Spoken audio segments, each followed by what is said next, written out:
Agora, aqui o Rodrigo José me manda uma carta é,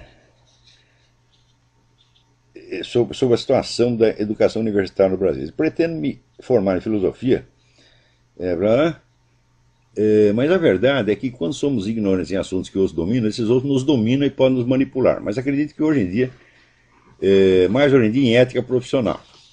Tá, pá, pá, pá, pá, pá.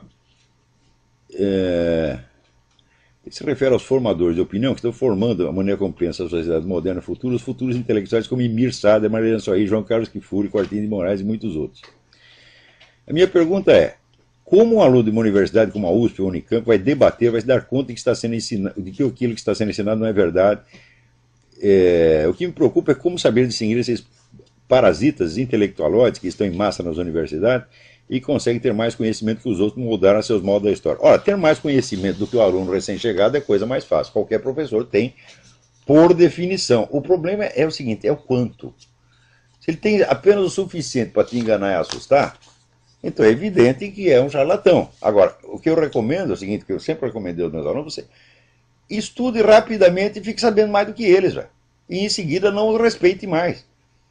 Quer dizer, cobre, exija, desmascare. Você pensa que vai prejudicar a sua carreira por causa disso? Não, já vários alunos meus já testaram. Quer dizer, estudaram a matéria profundamente, quando o professor falava uma besteira, ele falava, não, professor, não é assim, é do outro jeito. Corrigiu o professor todo dia. O professor ficava aterrorizado e dava 10 para o sujeito até o fim do curso.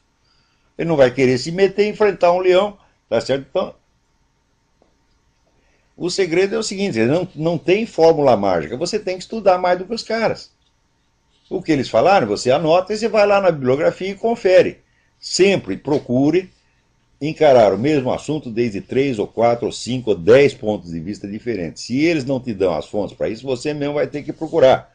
Ou, se é o caso, pergunta para mim. O cara recomendou um livro que diz tal coisa, quero um livro que diz o contrário. Eu indico um. Também aqui, o mesmo Rodrigo José pergunta, qual é a receita para se tornar um bom filósofo verdadeiro intelectual hoje em dia? Falo, olha, as condições da vida intelectual, eu acho que a primeira delas, né, você tem que ter amplitude de conhecimento, quer dizer, você tem que se interessar por todos os campos que são correlatos àquele que mais lhe interessa. Se você está interessado, por exemplo, em letras, você vai ter que estudar história, você vai ter que estudar ciências sociais, vai ter que estudar filosofia, vai ter que estudar religião, tudo aquilo que dá o contexto do que você está estudando. Mas acontece que é o seguinte, uma vez num curso no Paraná, eu disse aos alunos que, vamos dizer, um estudioso acadêmico, para ele se manter atualizado, ele tem que ler 80 livros por ano. Metade da sala desmaiou, outra metade saiu correndo. Professor, você é muito brutal, 80 livros por ano? Né? Então, mas isso aí é o mínimo, isso é o que se deve fazer.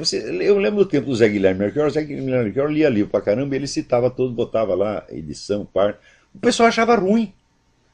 Eles achavam, não, isso aí é exibição. Falaram, mas peraí, eles não sabem nem que você citar as fontes faz parte das obrigações, né, do acadêmico. Então, e sobretudo eles ficavam mordidos porque o Zé Guilherme Melchior tinha lido coisa que eles jamais iam ler na vida.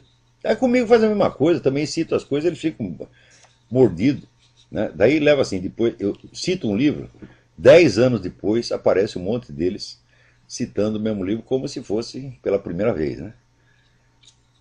Então, a primeira coisa é a amplitude. Segunda coisa, você tem que estudar, sobretudo, os problemas que você sente como problemas verdadeiramente importantes, não só objetivamente na história, mas que são importantes para você. Quer dizer, aqueles nos quais você possa assumir uma responsabilidade pessoal. De modo que você trata esses problemas com a seriedade, aquela seriedade feroz com que você trata num problema pessoal.